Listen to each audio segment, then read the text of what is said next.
আসসালামু আলাইকুম। আজকের বাজার বিশ্লেষণ ইউটিউব চ্যানেলের পক্ষ থেকে আমি জহির আছি আপনাদের সাথে। আরও একটি নতুন ভিডিও নিয়ে হাজির হলাম। আশা করছি সবাই অনেক ভালো আছেন।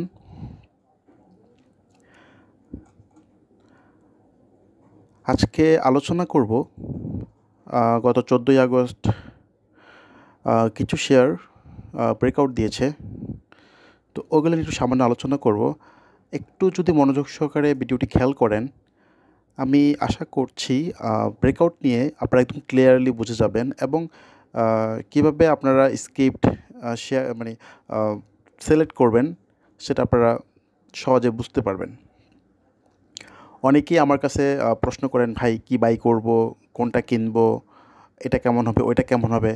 আসলে আজকের ভিডিওটা যদি ক্লিয়ারলি দেখেন, আশা করছি আমাকে আর প্রশ্ন করা লাগবে না। আপনারা নিজে অ্যাটলিস্ট নিজে বুঝে ব্যবসা করতে পারবেন।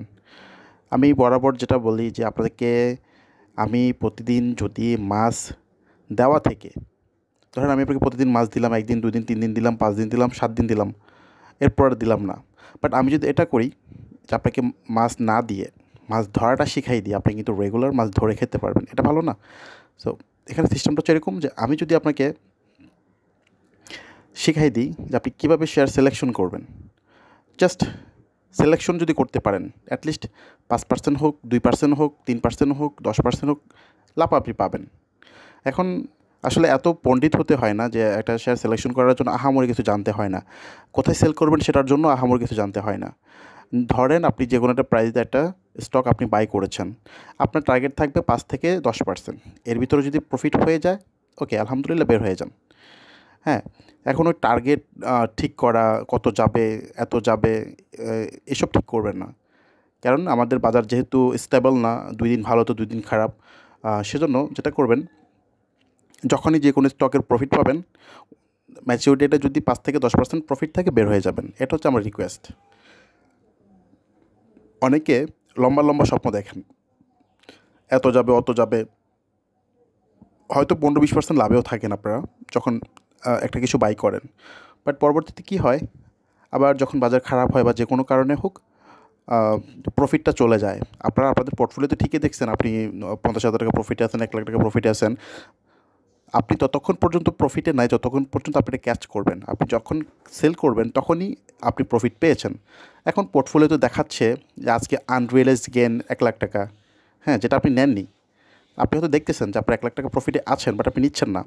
যখনই যে কোনো কারণে হোক বাজার কমে গেছে, আপনার 1 লাখ টাকা থেকে প্রফিট কমতে হয়তো 10,000 টাকা দেখাবে, 20,000 টাকা দেখাবে। তখন খারাপ লাগবে। তখন আপনি কী করবেন? সেলও করতে ইচ্ছা করবে না যে আমি এতগুলো টাকা প্রফিটে ছিলাম, এখন কমে গেছে, তাহলে আমি আবার একটু ওয়েট করি। সো আবার একটু ওয়েট করতে গেলে কী হয়? আবার সময় নষ্ট। হ্যাঁ, সো আসলে আমি আসলে বাজারে তো অনেক দিন, এটা জাস্ট একটা এক্সপিরিয়েন্স শেয়ার করলাম।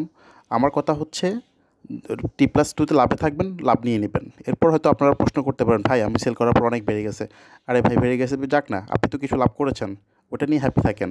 তারপর আবার নতুন করে স্টক খোঁজা শুরু করেন। আর যেটা আপনি সেল করবেন সেটা যদি কারেকশন করার পর আবার ঘুরে দাঁড়ায়, আবার যদি ক্যান্ডেল ভালো থাকে, আপনি আবার ঢুকবেন। হ্যাঁ, সো আসলে এটা অনেক ইম্পর্ট্যান্ট যে অল্পতেই হ্যাপি থাকা। আমরা যতক্ষণ অল্পতে হ্যাপি থাকবো না, ততক্ষণ পর্যন্ত কি আমরা প্রফিট করতে পারবো না। যাই হোক, আমিও যে খুব ভালো পারি তাও না, তবে অভিজ্ঞতা শেয়ার করলাম আর কি। অ্যানিওয়ে, তো আমরা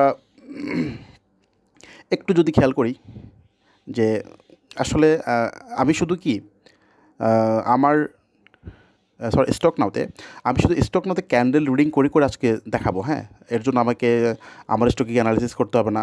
ধরেন আমি জাস্ট উদাহরণস্বরূপ অ্যাপেক স্প্রিং আমি বের করলাম। এখন অ্যাপেক স্প্রিংটা আমি কেন বের করলাম? দেখেন, অ্যাপেক স্প্রিং কিন্তু কিছুদিন আগে যেটা খুব চোখে পড়ে সেটা হচ্ছে কি, একটা বড় ভলিউম, 2 আগস্ট একটা বড় ভলিউম পেয়েছে। হ্যাঁ, তারপর সে মোটামুটি এই যে রেজিস্ট্যান্স সব ব্রেকআউট করে তোরে একদম মোটামুটি ভালো অবস্থা। তারপর সে কী করলো? বাজারের জন্যই কিন্তু আবার কমে গেল। তো যেহেতু কমে গেছে, এখন এখানে এত বড় একটা ভলিউম হওয়া মানে কি, 1,80,000 ভলিউম হওয়া মানে কি, এখানে স্মার্ট মানি ঢুকেছে, পার্টি রেডি সামনে নেওয়ার জন্য। তো এখন যে কোনো কারণে কমে গেছে, দ্যাট মিন পার্টি তো আর এখানে আটকে বসে থাকবে না, পার্টি আবার টানবে। সো কী করলো? 135 টাকা নামলো, 145 থেকে 135 টাকা 10 টাকা কমলো। সো এগুলো হচ্ছে সুযোগ। যে যখনই একটা ভালো ভলিউম পাওয়া শেয়ার কমে যায় তখনই আপনারা ঢুকে পড়বেন। এতে কী হয়, একদিন দুই দিন পরে এটা ঠিকই টানবে। সো 135 নেমে কিন্তু গত 14ই আগস্ট 141 টাকা 60 পয়সা ক্লোজ হয়েছে। এখন যদি আমরা অ্যাপাক স্পিনিংয়ের টার্গেট দেখি, আপাতত হচ্ছে অ্যাপাক স্পিনিং টার্গেট হচ্ছে এখানে 162 টাকা। সো খেয়াল করেন 135-এ যারা কিনতে পারছে বা 140-এর আশপাশে যারা কিনতে পারছে তারা কিন্তু কি 162 টাকা সেল করলে একটা ভালো প্রফিট হবে। এবার আমরা একটু দেখি বিডি থাই ফুড। আচ্ছা, বিডি থাই ফুডও কিন্তু একই অবস্থা। খেয়াল করেন গত 8ই আগস্ট একটা বড় ভলিউম পায়, হ্যাঁ, এবং সেই সাথে কিন্তু সে ব্রেকআউটও করে। এই যে কত ব্রেকআউট করে, তার যে রেসিস্ট্যান্ট সেটা ছিল স্ট্রং, একটা রেসিস্ট্যান্ট ছিল 18 মে, যেটা করেছিল 18 মের রেসিস্ট্যান্টটা ছিল 39 টাকা 10 পয়সা। তাহলে 18 মের যে রেসিস্ট্যান্ট সেটা সে কবে ভেঙেছে? সেটা ভেঙেছে সে 8ই আগস্ট, সেটা ভেঙে ফেলেছে। ভাঙার পর কী করলো? আবার 2 দিন সে স্লো থাকলো। বাজার কিন্তু খারাপ গিয়েছিল তখন, হ্যাঁ, একদিন খারাপ গিয়েছিলো, আরেকদিন ইচ্ছে করে স্লো রাখলো। তো যাই হোক, যখন এটা ব্রেকআউট হওয়া শেয়ার কোনোভাবে যদি নিচে পান অবশ্যই কিনবেন। তাহলে দেখেন নিচে কত নাম ছিল, 37 টাকা 60 পয়সা। যারা আসলে ব্রেকআউটের শেয়ার কম দামে মানে পাওয়ার জন্য বসে থাকে তাদের জন্য দেখেন কী সুন্দর একটা সুযোগ। তাহলে কি হলো যে তারা 37 টাকা 60 পয়সায় হচ্ছে লো, মানলাম সে 38 টাকায় কিনলো। 38 টাকায় সে যদি কিনে থাকে কম দামে, তাহলে কিন্তু পরের দিনই সে আবার টান দিয়ে 41 টাকা, তাহলে মোটামুটি 10%-এর কাছাকাছি প্রফিট একদিনই চলে গেছে। এখন এরপর তার রেসিস্ট্যান্ট কোথায় দেখেন, বিডি থাই ফুডের রেসিস্ট্যান্ট হচ্ছে 43 টাকা 80 পয়সা। 43-80 যদি ব্রেকআউট করে তাহলে কিন্তু মোটামুটি 48 টাকা বা 47 টাকা 70 পয়সা। সো আসলে এইভাবে বুঝে বুঝে কিন্তু আপনাকে শেয়ার সিলেকশন করতে হবে এবং রেসিস্ট্যান্টগুলো বের করতে হবে। রেসিস্ট্যান্ট বা সাপোর্ট বের করার জন্য খুব যে ভালো পারতে হয় তা না। যারা আমার ভিডিও লাস্ট 6 মাস ধরে দেখেন, আশা করতেছি আপনারা রেসিস্ট্যান্ট এবং সাপোর্ট মোটামুটি মানে এক্সপার্ট হয়ে গেছেন। বিকজ আমি কিন্তু সবগুলো যখন আমি স্টকগুলো আসলে যতগুলো স্টক আমি আলোচনা করি সবগুলোতে কিন্তু কি আমি সাপোর্ট রেসিস্ট্যান্টে ধরে ধরে কিন্তু আলোচনা করি। আশা করি বোঝার কথা। Anyway, so BD Thai food আপাতত যাদের আছে তাদের ফার্স্ট টার্গেট থাকবে 44, পরের টার্গেট থাকবে 48। আচ্ছা, এবার এক ভাই একটা রিকোয়েস্ট করেছিল আমি যেন একটু কপার টেক নিয়ে একটু আলোচনা করি। আমি তার কমেন্ট দেখেছিলাম। আসলে গ্রুপ খোলা নিয়ে একটু ব্যস্ত, তো তাই আসলে আপাতত কমেন্টগুলো আমি দেখতে পারতেছি না। এনিওয়ে দেখেন, খেয়াল করেন কপার টেক কী করলো, তার একটা স্ট্রং রেসিস্ট্যান্ট সেটা কত 43 টাকা 30 পয়সা, সেটা কবে করেছিল 8ই মে। সো এরপর সে কী করলো 8ই আগস্ট ব্রেকআউট করেছে। সো যেহেতু এই যে রেসিস্ট্যান্ট 8ই মের রেসিস্ট্যান্টটা ব্রেকআউট করেছে কবে 8 তারিখ, করার পর সে কী করলো একটু কারেকশনগুলো স্লো হলো, তারপর ঠিকই কিন্তু 42 থেকে আবার ঘুরলো। সো এখন কারেন্ট প্রাইস হচ্ছে 43-40, যেহেতু এই রেসিস্ট্যান্ট ভেঙে ফেলছে এখন সে তারপরের রেসিস্ট্যান্ট এটার জন্য রেডি। আর রেসিস্ট্যান্ট হচ্ছে 45-10, রেসিস্ট্যান্ট হচ্ছে 46-20। তো 45 থেকে 46 একটা রেসিস্ট্যান্ট আছে। আপাতত কেউ যদি 43-এর আশেপাশে কিনতে পারেন, আপনাদের 45-46 হচ্ছে টার্গেট। ঠিক আছে, এবার আসেন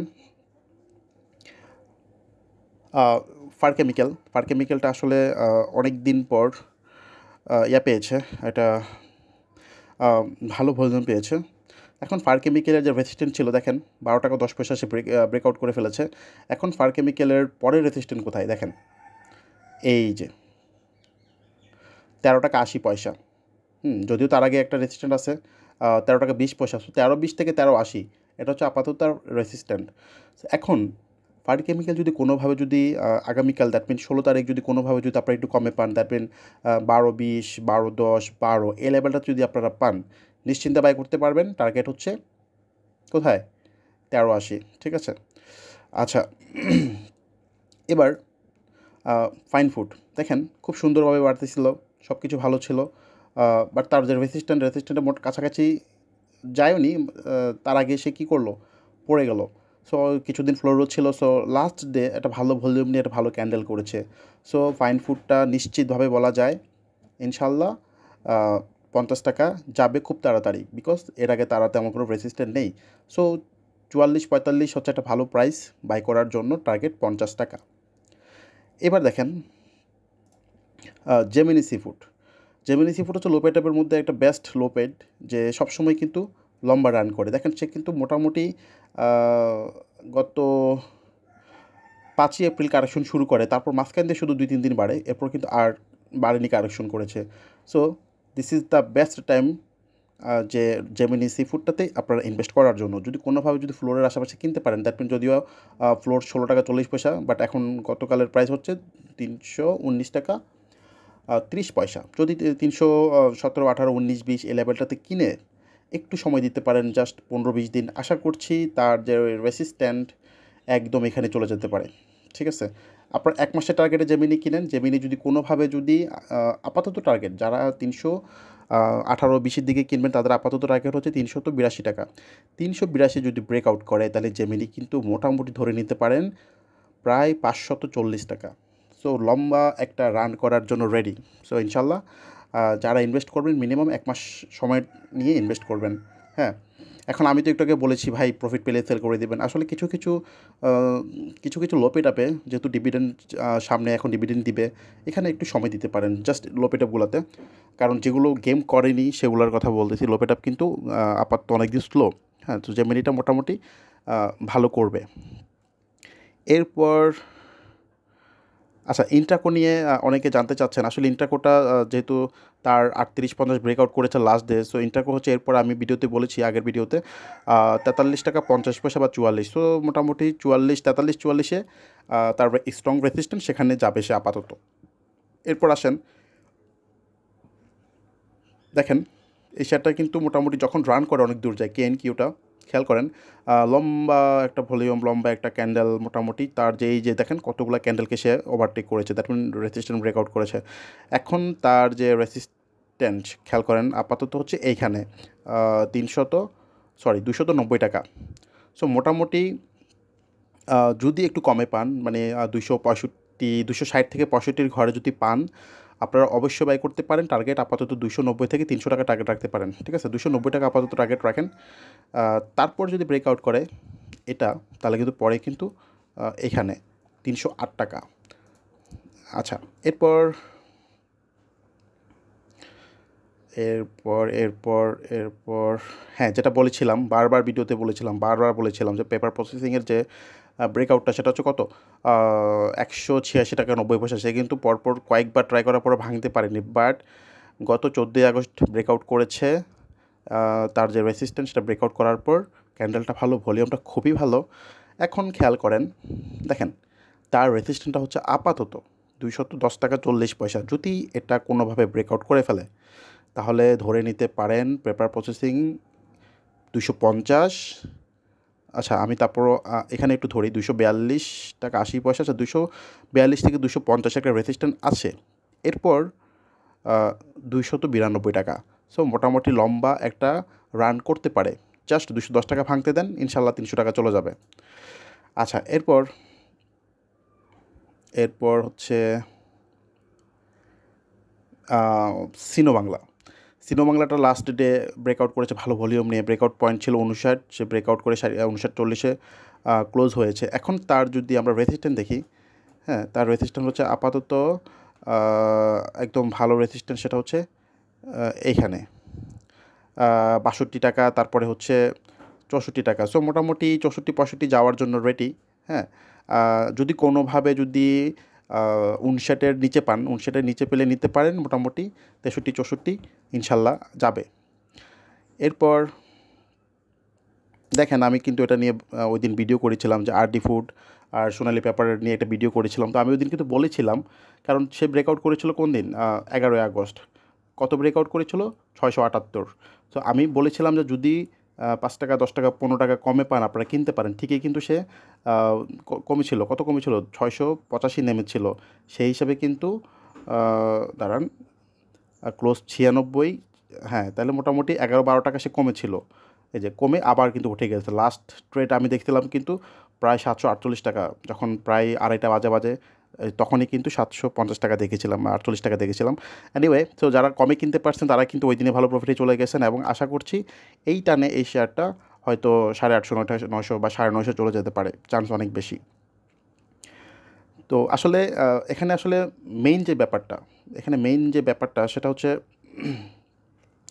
ব্রেকআউট যেগুলো করবে সেগুলো কোনোভাবে যদি পরের দিন স্লো থাকে আপনারা ঢুকে পড়বেন, বাট ব্রেকআউট করার পরের দিনই যদি বেড়ে যায় আপনারা আর কেনার দরকার নাই। ঠিক আছে, তাহলে আপনারা হয়তো লাভ পাবেন না। যদি পরের দিনও বেড়ে যায় বাড়তি রেটে কিনতে হবে না। আমার এখন যে জিনিসটা বোঝালাম সে বোঝাটা হচ্ছে অনেকেই বলে যে ভাই ব্রেকআউট করলে তো কমে যায়, হ্যাঁ স্লো হয়ে যায়। হ্যাঁ স্লো হলে তো আপনার জন্যই ভালো, আপনি এটা কি আপনি কিনতে পারতেছেন। যখন আপনি কিনতে পারবেন কম দামে, তখন কি আপনি ইজিলি প্রফিট পাবেন, ইজিলি প্রফিট পাবেন। সো আসলে এগুলো মাথায় রাখবেন যে ব্রেকআউট আর শেয়ারগুলো সবসময় চেষ্টা করবেন যেদিন ব্রেকআউট করবে ওই দিন না কিনে তার পরের দিন কিনতে, যদি কমে পান। আর যদি পরের দিন বেড়ে যায় তাহলে আর কেনার দরকার নেই। আর যেদিন ব্রেকআউট করবে সেদিনও কিনতে পারেন, বাট পরের দিনের জন্য কিছু টাকা রাখবেন। আচ্ছা, ইউনিয়ন ক্যাপিটালটা একটু চোখে পড়লো, সরি। আপাতত তার রেজিস্ট্যান্ট হচ্ছে 10 টাকা 10 পয়সা, তারপরে হচ্ছে 10 টাকা 30 পয়সা, ফাইনাল টার্গেট হচ্ছে 11 টাকা 40 পয়সা। সরি, আসলে ভিডিও অনেক লম্বা হয়ে গিয়েছে। সবাই অনেক বেশি ভালো থাকবেন। আর কারো কোনো যদি প্রশ্ন থাকে কমেন্ট করবেন। আল্লাহ হাফেজ, আসসালামু আলাইকুম।